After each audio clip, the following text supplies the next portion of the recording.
Hello there, retro heads. Benny Williams here from A Hermit's Hideaway, and I'm back with another video. Now, this isn't quite a request video, but Pete Dorr, aka On a Retro Trip, commented on one of my videos from one of my C64 pickups videos and noticed that I had a copy of Rick Dangerous for the Commodore 64, and he said it would be interesting to see what it was like compared to some of the other versions of Rick Dangerous that are out there. So I said that I will do it.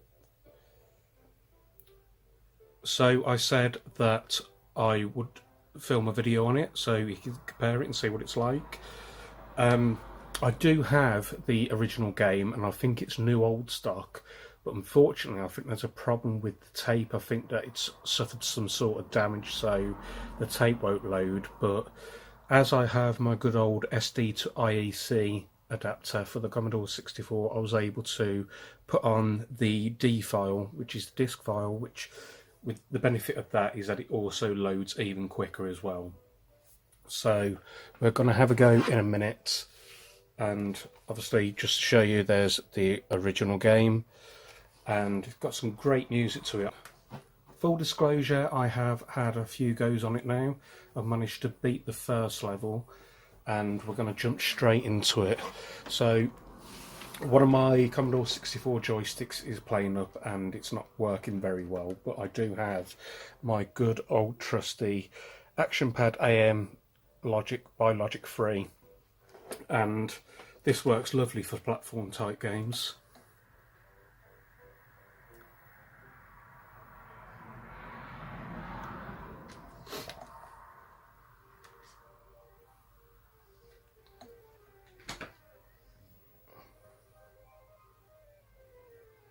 I just want to try and get the colour right so that it looks as close to the CRT as possible. There we go. And I should turn the sound up on this because it's, like I say, it's got a really good soundtrack.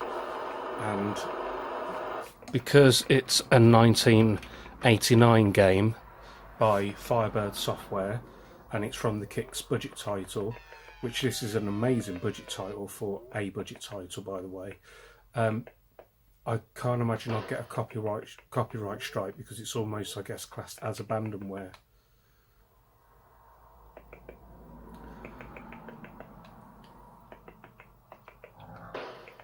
It's really important in this game to know your controls as well. So obviously your D-pad moves your character left, right, up and down, so you can climb the ladders, scale down ladders. But to punch and shoot, it's a bit different. So if you hold your punch button and tap left, you can punch like that. But also you'll notice that you've also got bullets and there's some bombs at the top there, as well as all these helmets you'll see on the top right, which are all your lives. And like, basically this game is a memorization game essentially. So the more you remember the game, the better you do at it. So down here, if I hold my fire button and press up, then it shoots a bullet. So that'll take out one of the bad guys there, which I'd imagine they're like probably Mayan Egyptian or something like that, perhaps. And you're going into their temple and trying to steal their treasure by the look of things.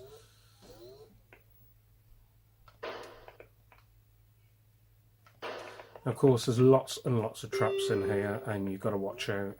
See, like this face in the wall there shoots out bullets and things like that, but they're always in some places where they don't fire arrows or anything, almost to keep you guessing and to try and catch you out, I guess.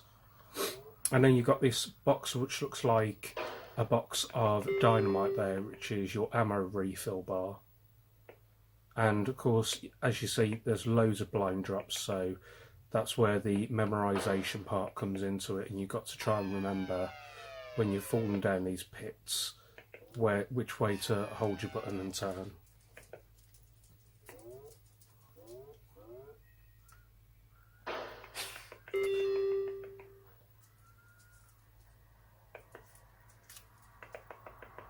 And I've got to say, the graphics for a 1989 game are absolutely brilliant. I love the tile sets of the brickwork and the background work as well. Another thing to do here, obviously you hold your fire button and press up, you fire a bullet. If you press your fire button and press down, that's how you drop your sticks of dynamite.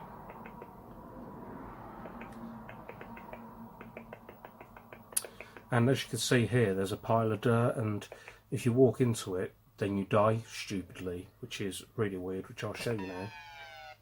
It's either a pile of dirt or rocks, but why would you die if you walked into something like that? So, but obviously you can't walk into it, and you need to get as close as you can without touching it and drop in some of your rounds of dynamite. I jumped far too soon there.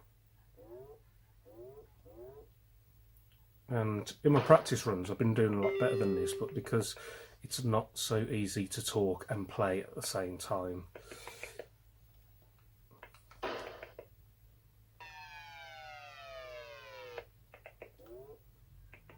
See, whenever I'm quiet there I tend to do a lot better. So it's just got some really clever touches like that, and the further you progress, there's sort of puzzle elements that come along where you've got to just have a bit of patience and just think, which is really good. Again, it's really nice to see in a 1989 game.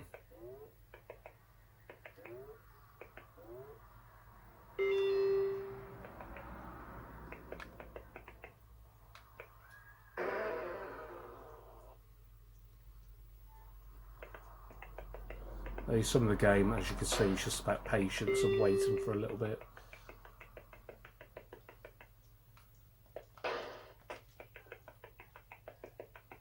I've run out of bullets now, but hopefully I won't need any more for the rest of the level now. Blow up that pile of dirt, jump up here, and yeah, this is the last part now. So you see there's a little stick in the ground there, and that basically triggers this block here, like a movement sequence, which is really cool, but you've got to get back before the block crushes you and kills you. So yeah, just a nice little touch like that. And then obviously as soon as you jump on that platform there was 3 red spikes on there, they've now disappeared, and then you hit that sort of stick there, almost like lever, those ones disappear, and then you hop over. And I've taken too long because I'm too busy talking, so I've got to get the block to come back over now.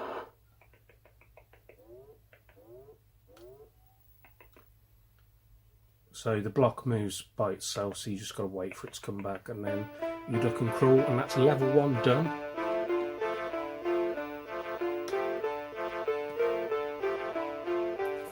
And then you're going from sort of cave mining, spelunking, or whatever you want to call it, and you're into this sort of pyramid style level now. So you've got to think about your moves whenever you take these routes, because as you can see up here there's a spike, so if you go up those ladders, by the time you get up and stand up, you hit the spike and you lose a life. So I haven't got much further than that level so far.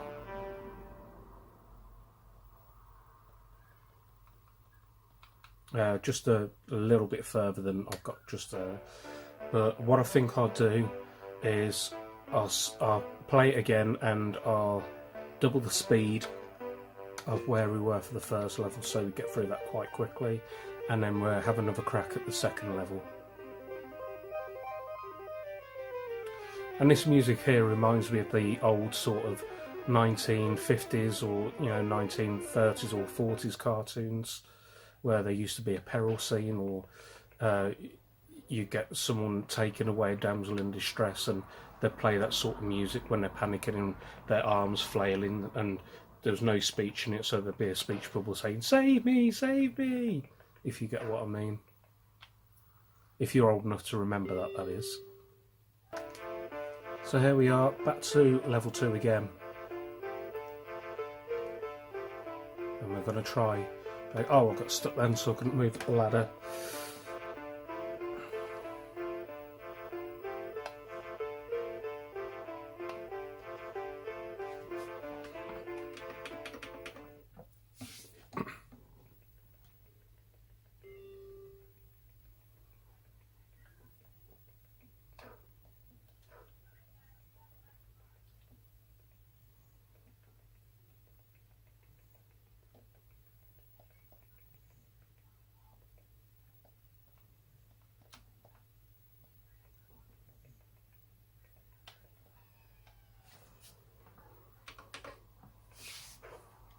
So that's as far as I got on my last attempt.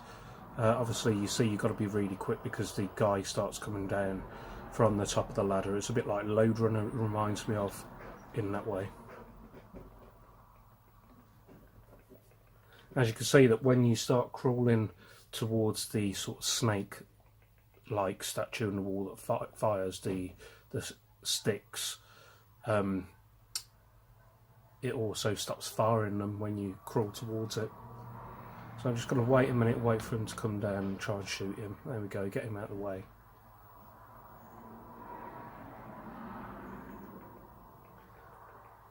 Oh, so this is actually the furthest I've got now. So I haven't got anywhere near this. Well, I haven't got further than this part on my last attempt. And I've only got one more life. And there we go. Well, that's the game for you guys anyway. You get to see what it's like. Pete, I hope you enjoyed that and you got to see how it compares to the other games. And I hope that the viewers and the watchers enjoyed that as well. Let me know what you think of the game. Personally, I think it's great. I really enjoy it. And expect far more videos coming up soon. It's just been a little bit too hot to film at the moment, so I've had a bit of a break from filming, but while it's cooler on the evenings at the moment, I'm going to try and get a bit more motivated. So like I say, expect more videos coming soon, and I will catch you next time. Cheers guys.